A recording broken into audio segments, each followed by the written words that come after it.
ओम उमा महेश्वराय नमः। आप सभी का हमारे YouTube चैनल पर हार्दिक स्वागत है। आज सोमवार के दिन सुने मनसा वाचा व्रत कथा। एक समय कैलाश पर्वत पर श्री महादेव जी तथा पार्वती जी विराजमान थे। वहाँ शीतल मंद सुगंध वायु चल रही थी। चारों ओर वृक्ष तथा लताएं नाना प्रकार के पुष्पों और फलों से शोभा दे रही थी। ऐसे सुहावने समय में पार्वती जी ने अपने पति देव से प्रार्थना की कि हे नाथ, आज चलें चौपड़ पासा खेलें।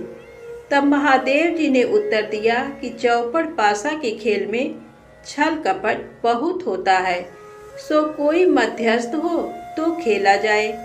इतना वचन सुनते ही पार्वती जी ने अपनी माया से एक बालक बनाकर बिठा दिया और महादेव जी महाराज ने अपने मंत्र बल से उसे संजीवन कर दिया और आदेश दिया कि तुम हम दोनों की हार जीत को बताते रहना।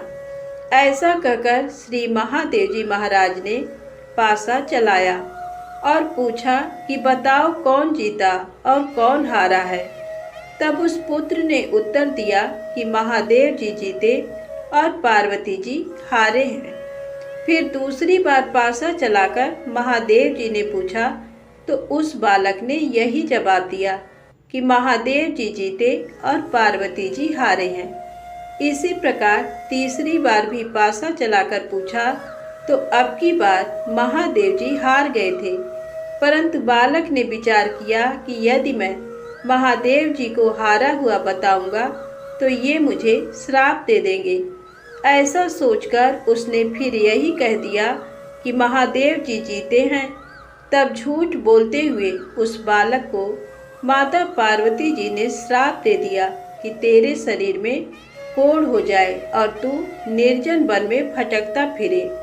उसी समय उसको कोढ़ हो गया और वह भटकता भटकता सुनसान वन में जा पहुंचा। वहां जाकर उसने देखा कि ब्रह्माणी, इंद्राणी आदि देवताओं की स्त्रियां व्रत के निमित्त शिव जी की पूजा कर रही हैं। उनको पूजा करते देखकर पार्वती जी की माया से बनाए बालक, जिसका कि नाम अंगद रखा था, उसने पूछा कि आप यहाँ क्या कर रही हो। तब उन देवांगनाओं ने जवाब दिया कि हम तो मनसा वाचा नाम से प्रसिद्ध महादेव जी की पूजा कर रही हैं, यानी मन और वाणी को वश में करके, अर्थात सब जगह से मन हटाकर और शिव पार्वती में ही मन लगाकर पूजा कर रही हैं। इसीलिए इस व्रत का नाम भी मनसा वाचा व्रत है। तब अंगद ने पूछा कि इस व्रत के करने से क्या फल होता है। तदनंतर उन देवताओं की स्त्रियों ने कहा कि इससे सारी मनोकामना सिद्ध हो जाती है। तब उस बालक ने कहा कि मैं भी इस व्रत को करना चाहता हूँ। तब उन देवांगनाओं ने चावल सुपारी देकर व्रत का विधान बताया कि इस व्रत को सावन सुदी में पहले सोमवार से करना चाहिए। उस दिन कुंवारी कन्या से 2.5 पूड़ी सूत कतवाकर उसका डोरा बनावे। उस डोरे की और श्री महादेव जी का पूजन कार्तिक सुदी चौथ तक प्रति सोमवार करते रहना चाहिए और व्रत रखना चाहिए। कार्तिक सुदी चौथ के दिन उद्यापन करना चाहिए। 1.25 सेर घृत, 1.25 सेर गुड़, 4.25 सेर आटा लेकर चूरमा बनाकर उसके 4 लड्डू करने चाहिए। एक भाग शिव जी को चढ़ावे, एक भाग किसी ब्राह्मण या नाथ को देवे, एक भाग गाय को देवे और बाकी का एक मोदक का खुद भोजन करे। चारों भाग समान होने चाहिए, चाहे राजा हो चाहे गरीब, सबको इतना ही सामान लेना चाहिए। धनवान हो तो भी अधिक ना लेवे और गरीब हो तो भी कम ना लेवे। व्रती मनुष्य या स्त्री एक भाग मोदक को पूरा न खा सके तो पहले से ही उसमें से निकालकर किसी को दे देवे। वह जो डोरा बनाया था उसे स्वयं धारण कर लें, जिस प्रकार की अनंत भगवान का डोरा पहना जाता है, और उद्यापन होने के बाद जल में पधरा देवें। इस प्रकार उस बालक को भी हर साल व्रत करते करते 4 वर्ष हो गए। तब व्रत के प्रभाव से पार्वती जी के हृदय में दया उत्पन्न हुई और महादेव जी से पूछा कि महाराज, जिसको मैंने श्राप दे दिया था उसका पता नहीं है, उसको किसी ने मार तो नहीं दिया है। तब तीनों लोगों की सब बातें प्रत्यक्षवत जानने वाले महादेव जी ने कहा कि वह तो जीवित है। तब पार्वती जी ने कहा कि महाराज, ऐसा कोई व्रत हो तो बताओ जिससे कि वह मेरा मानसिक पुत्र फिर से मिल जावे। तब महादेव जी महाराज ने कहा कि सावन सुदी के पहले सोमवार के दिन कुंवारी कन्या से 2.5 पूड़ी सूत कतवाकर उसका डोरा बनाना और उसे केसर आदि में रंग कर 4 गांठें देकर सुपारी पर लपेटकर ताम्र पात्र में रखकर उसे शिव रूप मानकर उसकी तथा शिव जी की पूजा करनी चाहिए। इस प्रकार सोमवार के सोमवार शिव जी की पूजा करना, 1.25 सेर खीर, 1.25 सेर गुड़ और 4.25 सेर आटा लेकर चूरमा बनाना, उसके 4 भाग करना। 1 भाग शिव जी को अर्पण करें, दूसरा भाग ब्राह्मण को देवें, तीसरा गाय को देवें और चौथा खुद भोजन करें। इसमें न तो अधिक होना चाहिए और न कम होना चाहिए। इस प्रकार पार्वती जी ने भी ये व्रत किया। तब व्रत के प्रभाव से वह बालक कोढ़ रहित हो गया और अपनी माता के पास बिना बुलाए ही चला गया। उसे आया देखकर पार्वती माता प्रसन्न होकर हंसने लगी। तो पुत्र ने पूछा कि हे मातेश्वरी, आप मुझे देखकर क्यों हंसी? तब माता ने कहा, हे पुत्र, मैं व्रत के प्रभाव को देखकर हंसी हूँ। ये तुम्हारे पिताजी का बताया हुआ मनसा वाचा का व्रत है। ये व्रत मैंने किया तभी तो तुम आ गए हो। इस बात को सुनकर पुत्र ने कहा कि हे अम्बे, मैंने भी ये व्रत किया था, इससे कोढ़ भी मिट गया है। पार्वती माता ने कहा कि हे पुत्र, अब तेरी क्या इच्छा है सो कह।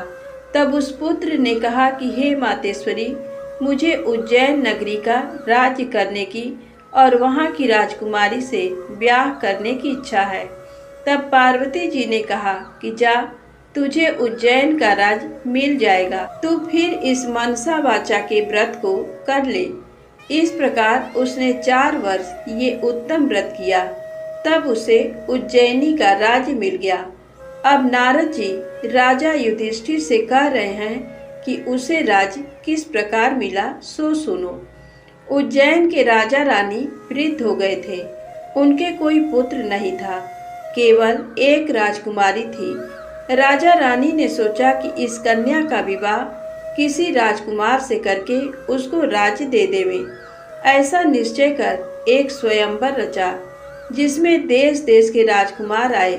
तब एक हथनी को श्रृंगार करा के पूजा करके हाथ जोड़कर राजा जी ने कहा कि हे हथनी, तू देव स्वरूपा है, ये माला ले और उसको पहना दे जो इस राज्य को संभाल सके और राजकुमारी के लायक ही वर हो। मामूली मनुष्य को माला मत पहना देना। ये पार्वती जी का पुत्र भी दैव योग से वहां पहुंच गया। हथिनी ने उसके ही गले में माला डाल दी, परंतु लोगों ने कहा ये तो हथिनी की भूल है, ये कोई राजकुमार नहीं है। ऐसा कहकर उस लड़के को तो दूर हटा दिया और हथिनी को पुनः माला दी गई और प्रार्थना की गई कि हे माता, जो इस राज्य के लायक हो उसको ही माला पहनाना। हथिनी ने दूसरी बार भी दूर जाकर उसी के गले में माला डाल दी। तब लोग कहने लगे कि हथिनी ने हट पकड़ ली है और मार पीट कर उस बालक को दरवाजे से बाहर निकाल दिया एवं पुनः हथिनी पर गणपति की मूर्ति स्थापित करके वही प्रार्थना की। वह देव रूपी हथिनी थी, इसलिए दरवाजे के बाहर निकलकर उसी बालक के गले में उसने तीसरी बार भी माला डाल दी। तब राजा ने नगर सेठ को बुलवा कर कहा कि तुम इसको ले जाओ और बारात सजाकर हमारे यहाँ ले आओ। राजा की आज्ञा मानकर सेठ उसको ले गया। राजा ने भी पंडितों को बुलाकर लग्न का दिन निश्चय कराया और अपनी कन्या का विवाह उस बालक के साथ कर दिया और अपने खर्च के लिए थोड़े से गांव रखकर सारा राज्य बेटी जमाई को कन्यादान में दे दिया। विवाह के पश्चात वह बालक और राजकुमारी महलों में गए। अब वह राजा हो गया। अब राजा की रानी ने पूछा कि हे पतिदेव, आप अपनी जात और नाम तो बताइए। तब उस वर ने उत्तर दिया कि मेरा नाम अंगद है। महादेव जी मेरे पिता और पार्वती जी मेरी माता हैं। तब राजकुमारी ने कहा कि महाराज, इस बात को तो इस मृत्यु लोक के लोग मानेंगे नहीं, सत्य सत्य बताइए। तब राजकुमारी के पति अंगद जी ने अपने जन्म की सारी कथा कह दी कि चौपड़ पासे के खेल में साखी बनाने के लिए माता पार्वती जी ने अपनी माया से मुझे बनाया था और महादेव जी महाराज ने अपने मंत्र बल से मुझे संजीवन किया था। फिर जिस प्रकार मुझे श्राप दिया, जिस प्रकार इंद्राणी आदि देवताओं की स्त्रियों ने मुझे मनसा वाचा व्रत बताया, जिसको मैंने 4 वर्ष तक किया, तब माता पिता के पास वापस पहुंचा। माता ने मुझे गले लगाया और कहा कि अब तुम्हारी क्या इच्छा है। तब मैंने माता जी से उज्जैनी के राज की इच्छा प्रकट की। फिर माता जी के कहने से मैंने 4 वर्ष मनसा वाचा नाम से प्रसिद्ध पिता शिव जी का व्रत किया। इसी व्रत के प्रभाव से आज मुझे उज्जैन का राज्य मिला और तुम जैसी रानी मिली है। परंतु मेरी राज की अवधि पूरी हो गई है। अब मैं अपने माता पिता के पास कैलाश को जाता हूँ। तुम्हारी क्या इच्छा है सो कहो, तो मैं वरदान दे जाऊं और उपाय बता जाऊं। इतना वचन सुनकर राजकुमारी ने कहा कि महाराज, मैं तो पुत्र धन तथा राज्य का सुख चाहती हूँ। अंगद जी ने अपनी रानी को वही मनसा वाचा का शिव जी का व्रत बता दिया और कहा कि बिना मेरे व गर्भवास के तेरे पुत्र होगा। ऐसा कहकर अंगद जी कैलाश चले गए।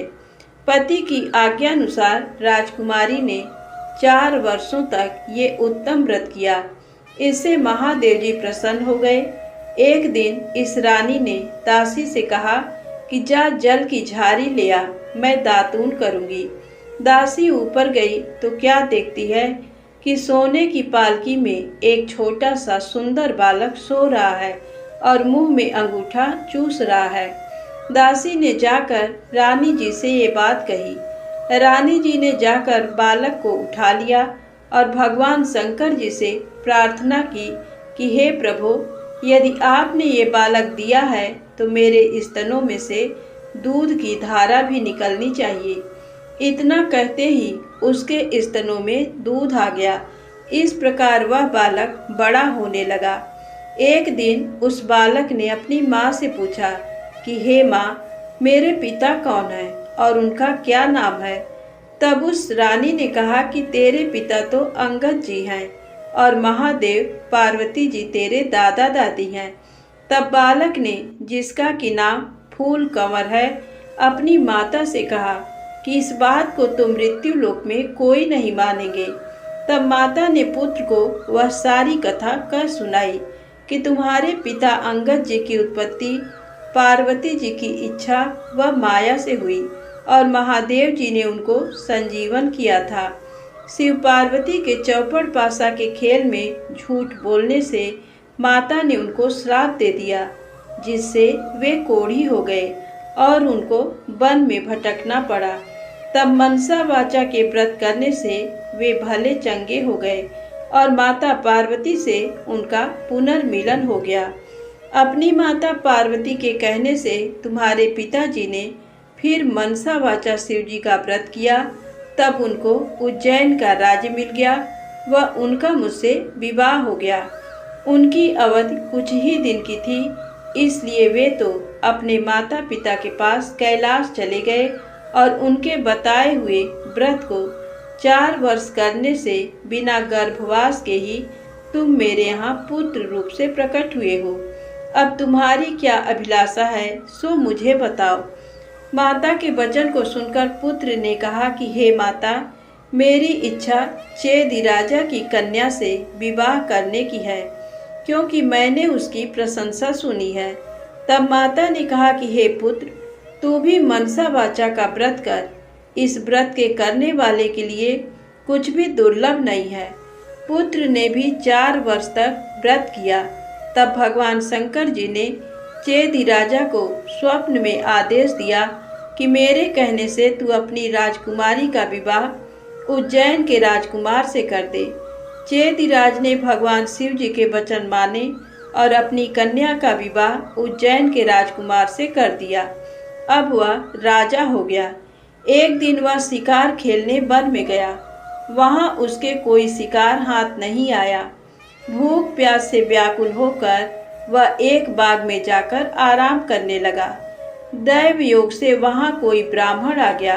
उसने राजा को श्रीधरी पंचांग सुनाया कि आज कार्तिक सुदी चौथ है, सो आज मनसा वाचा के व्रत का उजीरना है।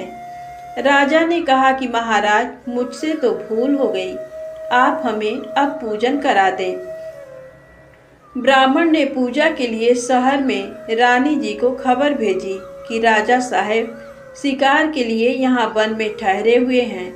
आज कार्तिक सुदी चौथ का उजीरना है, इसलिए 4.25 सेर आटा, 1.25 सेर घी, 1.25 सेर गुड़ का चूरमा बनवाकर मंगवाया है। इस पर रानी ने सोचा कि फौज के कई आदमी साथ हैं, इतने से चूरमे से क्या होगा, तो उसने गाड़ी भरकर भेज दिया। नियम विरुद्ध अधिक प्रसाद होने से महादेव जी ने कोप करके राजा को स्वप्न में कहा कि तुम अपनी रानी को निकाल दो, नहीं तो मैं तुम्हारा राज्य नष्ट कर दूंगा। राजा ने प्रमाण के अनुसार दोबारा चूरमा बनवाकर व्रत पूरा किया। महादेव जी के कथन के अनुसार राजा ने रानी को महल से निकलवा दिया। रानी किले से रवाना हुई। थोड़ी दूर जाने पर दीवान मिले। दीवान ने पूछा कि रानी साहिबा, आप कहाँ पधार रही हैं? रानी ने सब बातें बताई। तब दीवान ने कहा कि मैं राजा साहब को समझाकर राजी कर लूँगा, तब तक आप मेरी हवेली में पधारें। रानी ज्यों ही दीवान की हवेली में गई, त्यों ही दीवान अंधा हो गया। तब दीवान ने हाथ जोड़कर कहा कि आप यहाँ से पधारो। रानी वहाँ से रवाना होकर आगे बढ़ी तो उन्हें नगर सेठ मिल गया। उसने भी यही कहा कि राजा साहब को 1-2 दिन में मना लेंगे, तब तक आप हमारे घर पर ही विराजें। रानी नगर सेठ के घर गई तो सेठ की हुंडियाँ चलने से बंद हो गईं और कई उपद्रव होने लगे। तब सेठ ने भी हाथ जोड़कर कहा कि रानी जी, आप यहाँ से पधारो। रानी वहाँ से आगे गई तो राजा जी का कुम्हार मिला। उसको रानी पर दया आ गई। वह रानी को अपने घर ले गया। कुम्हार के घर पर रानी के जाते ही उसका न्याव फूट गया, जिससे सारे बर्तन फूट गए और कुम्हार भी अंधा हो गया। तब कुम्हार ने भी रानी को अपने घर से निकल जाने की प्रार्थना की। आगे जाने पर एक माली मिला। उसने पूछा, आप कहाँ पधार रही हो? तो रानी ने कहा कि राजा साहब ने मुझे देश निकाला दिया है। तो माली को दया आई और वह रानी को अपने बाग में ले गया। माली ने कहा कि जब तक राजा जी का क्रोध मिटे तब तक आप यहाँ बाग में ही रहें। पर रानी के बाग में जाते ही बाग के पेड़ पौधे सब सूखकर जलने लगे। क्यारियों का पानी भी सूख गया और माली को भी कम दिखने लगा। तब माली ने भी रानी को वहां से चले जाने के लिए कह दिया। रानी वहां से निकलकर विचार करने लगी कि मुझसे ऐसा क्या पाप हो गया कि मैं जहां जहां भी जाती हूँ वहां वहां अनर्थ सा होने लगता है। ऐसा सोचते सोचते रानी ने देखा कि आगे 2 रास्ते हैं। पूछने पर मालूम हुआ कि एक तो 6 महीने का रास्ता है और दूसरा 3 ही दिन का। रानी 3 ही दिन के रास्ते में चली। आगे जाते जाते क्षिप्रा नदी मिली। रानी ने दुख के मारे उसमें कूदकर आत्महत्या करनी चाहिए। पर ज्यों ही वह नदी में कूदी तो नदी ही सूख गई। आगे चलने पर एक पर्वत आया। उसने सोचा कि इस पर चढ़कर गिर पड़ूं। वह चढ़कर गिरने लगी तो पर्वत जमीन के बराबर हो गया। आगे जाने पर एक सिंह दिखाई दिया। रानी ने सोचा कि सिंह को छेड़ूं तो शायद ये मुझे खा जाए, तो अच्छा ही है। उसने सिंह पर हाथ फेरा तो सिंह पत्थर का हो गया। आगे आने पर बड़ा भारी अजगर सांप दिखाई दिया। रानी ने मरने के लिए उस बड़े सांप को छेड़ा तो सांप रस्सी बन गया। रानी हार खाकर और आगे चली तो क्या देखती है कि वहाँ एक बड़ा भारी पीपल का वृक्ष है। उसी के पास एक सुंदर कुआं है और एक मंदिर बना हुआ है। वह मंदिर में जाकर मुंह ढककर बैठ गई और ओम नमः शिवाय इस पंचाक्षरी मंत्र को जपने लगी। उस दिन कार्तिक सुदी चौथ का दिन था। मंदिर का पुजारी नाथ सामान लेने गांव में गया था। वहां उसको कुत्ते ने काट खाया। तब पुजारी नाथ ने विचार किया कि हमारे आश्रम में ऐसा कौन पापी आ पहुंचा है जिसके कारण ये उत्पात हो गया है। मंदिर जाकर नाथ ने एक स्त्री को बैठी देखा तो कहने लगा, आज यहाँ कोई डाकन या भूतनी आ गई है। तब रानी ने विनय पूर्वक कहा कि महाराज, मैं न तो डाकन हूँ न भूतनी हूँ, मैं तो मानवी हूँ।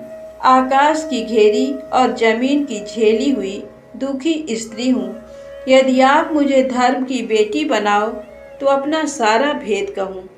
नाथ ने ये स्वीकार कर लिया तो रानी ने अपना सारा भेद कह दिया और वहाँ से जाने लगी तो चल नहीं सकी। तब नाथ ने उजीरना का एक लड्डू उसे दे दिया। लड्डू को देखते ही रानी को व्रत याद आ गया। नाथ ने भी बता दिया कि आज कार्तिक सुदी चौथ है। ये मनसा वाचा के व्रत का प्रसाद है। इसका नियम है कि राजा हो तो भी अधिक प्रसाद न बनावे और गरीब हो तो भी कम न बनावे। ये एक भाग का लड्डू है। तब रानी के समझ में आई कि मैंने प्रसाद का चूरमा ज्यादा भेजा था, इससे ये महादेव जी का दोष हुआ है। ऐसा विचार कर रानी ने नाथ जी से प्रार्थना की कि हे महाराज, इस व्रत को अब मैं भी करना चाहती हूँ। तब नाथ ने कहा कि ये सावन सुदी चौथ आ रही है, इस दिन से तुम व्रत शुरू करो। फिर नाथ जी ने कुंवारी कन्या से पूड़ी कतवा कर उसका डोरा बना दिया। पूजन का सामान लाकर सोमवार के सोमवार व्रत और पूजन करती रही। तब कार्तिक सुदी चौथ आई। तब नाथ जी गांव जाकर सामान ले आए। 1.25 सेर घी, 1.25 सेर गुड़, 4.25 सेर आटा का चूरमा बनाया। चूरमा के 4 भाग किए और शिव पार्वती की मनसा वाचा पूजा की। इस तरह व्रत करते करते 4 वर्ष हुए तो महादेव जी महाराज ने राजा को स्वप्न में दर्शन देकर कहा कि राजन, अब तू रानी को बुलवा ले, नहीं तो मैं तेरे राज्य का नाश कर दूंगा। तब राजा ने कहा कि महाराज, अब रानी का पता लगना कठिन है। आपकी आज्ञा से ही तो उसे देश निकाला दिया था। तब महादेव जी ने कहा कि हे राजन, तू 4 विश्वासी नौकरों को पूरब के दरवाजे पर भेज दे। वहाँ बिना नाथे हुए बैलों की गाड़ी आएगी। वह गाड़ी वहीं जाकर ठहरेगी जहाँ पर तुम्हारी रानी है। प्रातःकाल राजा ने 4 आदमी भेजे। आगे बिना नाथे हुए बैलों की गाड़ी आई। उसमें वे चारों बैठ गए और उसी मंदिर तक चले गए जहाँ पर रानी थी। वहाँ रानी को पहचान कर सेवकों ने कहा कि हे रानी जी, अब पधारिए, राजा साहब ने आपको बुलाया है और इसी कार्य के लिए हमको भेजा है। तब रानी ने नाथ जी को कहा कि मैं आपकी धर्म की बेटी हूँ, सो आप मुझे सीख देकर भेजो। तब नाथ जी ने मिट्टी के हाथी घोड़ा व पालकी बनाकर मंत्र के छींटे दिए, जिससे वे सच्चे हाथी घोड़ा पालकी बन गए। रानी ने नाथ जी से फिर कहा कि हे पिताजी, आते समय रास्ते में मेरे रहने से कई जीवों का नुकसान हो गया था, तो उनका भी उद्धार हो जाना चाहिए। नहीं तो ये पाप भी मुझको ही लगेगा। तब नाथ जी ने शिव जी के निर्मल स्नान कराए जल की एक झारी भर दी और कहा कि हे बेटी, तू इस जल का छींटा ओम नमः शिवाय कहकर डालती जाना, सो तेरे सारे पाप निवृत्त हो जाएंगे। अब तो रानी शिव पार्वती जी को और नाथ जी को साष्टांग नमस्कार कर लेने को आए चारों सेवकों के साथ रवाना हो गई। जाते जाते वही सर्प आया। तब शिव जी से प्रार्थना करने लगी कि प्रभु, मेरे पाप से ये सर्प रस्सी बन गया था, अब ये फिर से सर्प हो जाए। ऐसी प्रार्थना कर झाड़ी के जल से उसके छींटे दिए, जिससे वह पहले के समान सर्प बन गया। आगे वही सिंह जो पत्थर का होकर पड़ा था मिला, उसके भी रानी ने झाड़ी के जल के छींटे दिए तो वह भी जीवित होकर जंगल में भाग गया। आगे चलने पर वह पर्वत आया जो जमीन के बराबर हो गया था। प्रार्थना करके जल के छींटे देने से वह भी पहले जैसा पर्वत हो गया। आगे जाते जाते वही नदी आई जो सूख गई थी। रानी ने शिव जी का ध्यान कर जल के छींटे दिए, जिससे वह भी गहरे और स्वच्छ जल वाली नदी फिर से हो गई। अब रानी जी ने पालकी, हाथी, घोड़े तो किले में भेज दिए और वह खुद उसी बाग में गई जो पहले सूख गया था। बागवान ने कहा कि रानी जी, आप अब फिर क्यों आ रही हो? पहले ही आपके आने से ये बाग उजड़ गया था। पर रानी के समझाने पर माली ने फाटक खोला। रानी ने बाग में जाकर शिव जी का ध्यान कर झाड़ी के जल के छींटे दिए, जिससे पहले से भी अच्छा हरा भरा बगीचा हो गया। वहाँ कई कोयलें बोलने लगी, नाना प्रकार के फल फूल दिखाई देने लगे और कुओं में लबालब जल भर गया। फिर रानी जी उसी कुम्हार के घर गई तो कुम्हार की आंखें खुल गईं और जल के छींटे देने से न्याव के बर्तन सोने चांदी के बन गए। कुम्हार ने कहा कि रानी जी, ये सोने के बर्तन हमारे पास कौन रहने देगा? तब रानी जी ने कहा कि इनमें से 4 बर्तन राजा को भेंट कर देना। इसी तरह रानी नगर सेठ के घर गई तो उसको व्यापार में लाभ होने लगा। तब नगर सेठ ने कहा कि अन्नदाता जी, आपके पधारने से हमारे यहाँ रिद्धि सिद्धि हुई है। इस खुशी में मैं सारी नगरी को जिमाना चाहता हूँ। सारी नगरी में ढिंढोरा पिटवा दिया कि कल किसी के घर में धुआं न निकले। जो किसी ने चूल्हा जलाया तो दंड के भागीदार होंगे। आगे रानी जी पधारी तो दीवान जी के यहाँ पहुँची। जाते ही दीवान की आंखें खुल गईं, सब आनंद हो गया।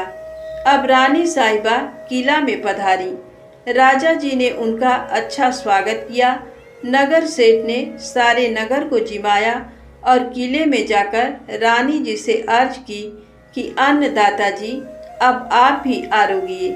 रानी ने कहा कि मेरे तो आज कार्तिक सुदी चौथ का उजीरना है, सो किसी भूखे आदमी को जिमाकर तभी जीमूंगी। सारे नगर के लोग तो नगर सेठ के यहाँ जिम आए। नगर में कोई भी भूखा व्यक्ति नहीं मिला। ढूंढते ढूंढते धोबी घाट पर एक अंधी बहरी कोढ़नी धोबन पड़ी मिली। रानी जी की आज्ञा से उसे बुलाया।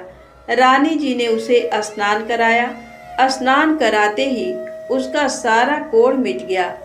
कथा सुनाते ही उसके लिए स्वर्ग से विमान आ गया और बूढ़ी धोबन कथा सुनने व प्रसाद लेने मात्र से सदैव बैकुंठ चली गई। राजा रानी भी हर साल मनसा वाचा का व्रत करते रहे। वे संसार के सब प्रकार के सुखों को भोगते रहे और पुत्र को राजगद्दी देकर अंतकाल में शिवलोक में गए। इस प्रकार मनसा वाचा भगवान शिव जी पार्वती जी के व्रत करने की बड़ी भारी महिमा है। सावन सदी के सोम से कार्तिक सुदी चौथ तक का ये व्रत सब मनोवांछित फल को देने वाला है। इस मनसा वाचा के व्रत को करने वाले मनुष्य की सभी कामनाएं शिव जी महाराज पूर्ण कर देते हैं। पुत्र नहीं हो या होकर जीवित नहीं रहता इस व्रत के करने से स्त्री पुत्र का सुख अवश्य प्राप्त करती है। इसी प्रकार पुरुष को स्त्री का और स्त्री को पति का सुख सौभाग्य प्राप्त होता है। जिसके कमाई धंधा न हो तो इस व्रत के करने से शिव शंकर भगवान उसे जीविका प्रदान करते हैं। धन्यवाद। प्रेम से बोलें शंकर भगवान की जय हो। दोस्तों, यदि आपको कथा अच्छी लगी हो तो कृपया वीडियो को लाइक करें, चैनल को सब्सक्राइब करें, ज़्यादा से ज़्यादा शेयर करें। जय माता दी, जय भोलेनाथ।